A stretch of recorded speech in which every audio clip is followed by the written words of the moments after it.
நான் சொல்கிறது இங்கே நார்த் இந்தியன் கேட் கீப்பர் இருக்கட்டும், எல்லா இடத்துலையும் நார்த் இந்தியன்ஸ் தான் இருக்காங்க.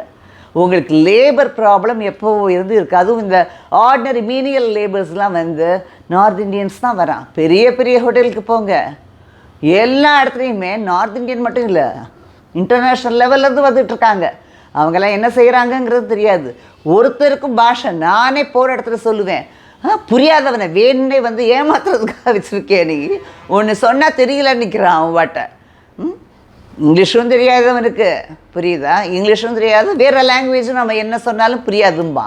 அப்படி இருக்கிறப்ப அவனை எதுக்கு வைக்கிற மெயின்டெனன்ஸ்க்கெலாம் அப்படின்னு நான் கேட்டிருக்கேன் நிறைய ஹோட்டல்ஸில்.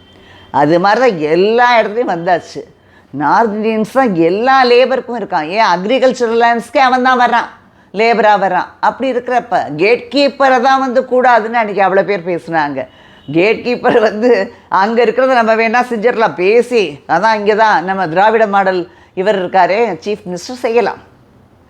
ஆனால் எல்லா இடத்துலையும் இருக்கிறதையும் நம்ம லேபரே தான் வரணும், நம்ம ஆஃபீஸர்ஸே தான் வரணும்னு நினச்சி அதுக்கு ஒரு புரட்சி பண்ணாலும் அதெல்லாம் நடக்கவே நடக்காது. எந்த ஜென்மத்திலையும் எந்த ஆட்சி வந்தாலும் நடக்காது.